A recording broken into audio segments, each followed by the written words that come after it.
financement,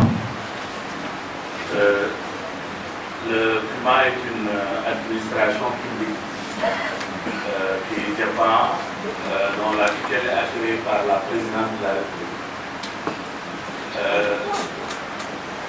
C'est une administration publique qui sera entièrement financée par l'État du Sénégal. D'abord sur son budget propre et également par l'apport des partenaires techniques et financiers du Sénégal. Ça a été très clairement défini dans le décret portant création du PUMA.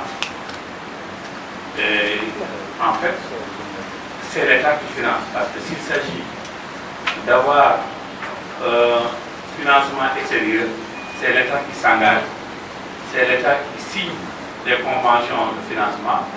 En fait, il revient à M. le Président de la République et à son gouvernement donc de chercher les moyens donc de boucler ce budget de 600 milliards. Nous pouvons dire que nous sommes sur la bonne voie, puisque déjà l'État a mis à la disposition du PUMA les moyens qui lui permettent aujourd'hui déjà d'être opérationnel sur le terrain depuis sa création. Déjà l'année dernière, en 2016, avant même la création du programme, le budget de l'État avait prévu une somme de 4 milliards qui a été donc votée en 2016 et qui attendait donc la création pour permettre que l'État démarre ses activités qui puissent être mises en place et travailler correctement. Le temps pour le programme donc de s'évaluer, d'évaluer les actions à faire, de connaître le montant. Et aujourd'hui, le chef de l'État est engagé avec son gouvernement dans cette recherche de financement. Et je suis en mesure de vous dire qu'aujourd'hui, au moment où je vous parle, les offres de financement de ce programme dépassent largement le montant qui est recherché. Parce que c'est un programme qui intéresse tout le monde. C'est un programme économique qui intéresse les organismes de financement, qui soient donc au niveau local, au niveau de la chirurgie ou à l'extérieur. Et dès son adoption, ce programme donc a été vulgarisé auprès de certains partenaires et certains se sont engagés véritablement à ensuite dans quel domaine, etc., etc. Tout ce programme doit être finalisé à un niveau supérieur par le gouvernement et à travers surtout le ministère de l'économie et des finances qui est chargé donc de signer des conventions nécessaires. Mais en ce qui nous concerne, l'État en ce moment nous a permis déjà, à partir du mois de juin, outre les visites qui avaient été effectuées, donc de démarrer. Et aujourd'hui nous avons démarré et certainement on reviendra pour vous dire les actions qui sont déjà en cours au niveau de ces 10 régions frontalières. Les zones d'intervention du PUMA sont les 10 régions frontalières du Sénégal. Donc, ces 10 régions sont donc matérialisées sur la carte qui s'affiche à l'écran et coloriée en jaune. Donc, c'est toutes les régions du Sénégal, excepté les régions de Dakar, Thiès, Diourbel et Louga. Et dans ces 10 régions, nous avons 28 départements qui sont concernés, donc soit 220 communes pour une population de 4,7 millions d'habitants, donc, et en partie donc, pour 2,3 millions d'hommes et 2,3 millions de femmes. Donc du coup, après cet atelier de rationalisation, on s'est retrouvé avec 14 966 infrastructures et équipements à réaliser dans les zones frontalières. Donc ça, c'est l'ensemble des besoins qui ont été identifiés dans les zones frontalières.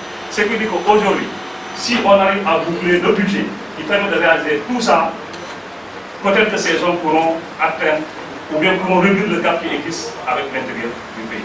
Donc ça, c'est tout ce qui a été identifié. Et le budget, le coordinateur reviendra par rapport au budget global. Voilà. Et ça, c'est un peu la matrice en chiffres. Donc la matrice de manière globale est détaillée avec l'ensemble des instruments à faire. Et là, on a agrégé pour vous donner quelques chiffres par rapport à ce qui se trouve dedans.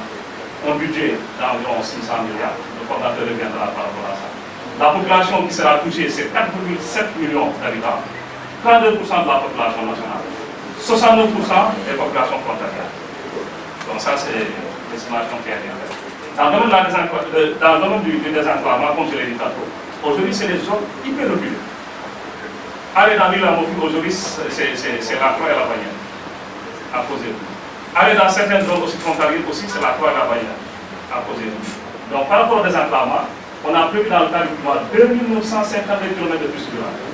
Si on arrive à réaliser ça, on pourra réduire aussi le gap qui existe entre l'intérieur et les zones frontalières.